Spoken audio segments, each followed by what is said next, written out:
My alma mater, my double alma mater, Vanderbilt University, which I absolutely loved going to law school to, met my wife, met some of my best friends, also absolutely loved the grad school that I went to get an MFA in creative writing. Fantastic place. I love Vanderbilt University. I loved being a professor there when I was a professor. The athletic department at Vanderbilt University has lost its mind. And first of all, the kicker, the Sarah Fuller sham, stunt, whatever you want to call it, to have her kick one crappy kick to start the second half and try to treat her like she is an incredible hero is a total mockery of all athletics, both college and pro. But now Vandy women's basketball, which has, as I tweeted out, maybe 5 or 6 fans in the entire country that aren't the parents of the players. There literally is no one that I think has ever cared about Vandy women's basketball, at least not since there was like a Heidi, whatever her name was, back in the day, who was like 6'10" and played for Vanderbilt women's basketball. There has not been anyone that cared about Vanderbilt women's basketball. Heidi Gillingham, I think was her name. Heidi Gillingham. That's an old school name for you if you grew up in the city of Nashville like I did.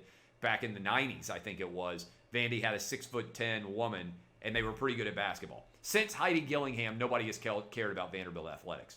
Well, the Vandy women's basketball team has announced that they're refusing to come out of the locker room during the national anthem this season because they want to protest racism. That'll solve it. That'll definitely solve it. When people see that you're not coming out of your locker room for your games, it's going to be very noticeable for the dozens, the 13 people that are in the Memorial Gym watching you play.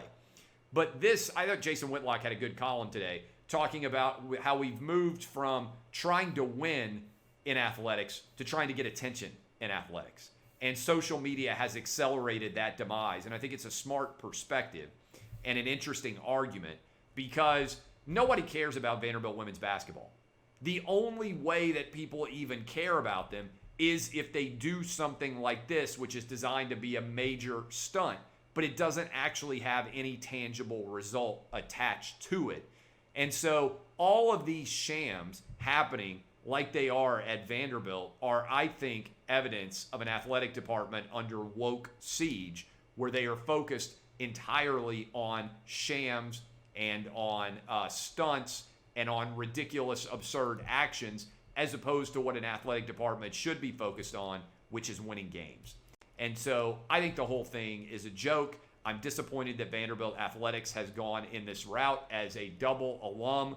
I think these college athletes are making poor decisions on the football team and on the women's basketball team. And I think the coaches that are leading these teams are doing a poor job as well. And so I'm not going to spend any more time on Vandy women's basketball. I'll admit and discuss this story, and then I will probably never mention them again for the next decade or the next generation, which is what typically happens. And I am torn on stories like these because it's an interesting argument, right? Should you give attention to stories like these? And I understand the argument that like, hey, Clay, you've got a big platform, you've got a big audience. It doesn't make sense for someone like you to even pay attention to stories like these. The counterpoint to that is I think we need to call out stupidity and also sham, farcical stunts in sports for what they are, as opposed to allow athletes to be consistently praised everywhere else. And so it's wild. If OutKick didn't exist, if I didn't exist, there's no one in the world of sports who makes the arguments that I make. There is no other person in the entire sports media atmosphere that can step in and say and do what I do. And so I feel obligated when stupidity like this arises to call it out in the world of sports. And I certainly understand some of you are like, why do you even talk about it? Why do you even mention it? Why do you give them the attention? And that's why I'll call it out, point out it for the stupidity that it is, and then do what I've done for most of the last 20 years, which is not ever mention Vanderbilt women's basketball for any reason because it's never been remotely relevant. So, congrats to the Vanderbilt women's basketball team on being relevant on this program for about 4 minutes, which is 4 more minutes than you've had in any of the previous 25 years of my speaking out in any way, or 20 years, or whatever the heck it is. I'm 41. Basically 15 to 20 years of me talking about sports in any kind of public fashion.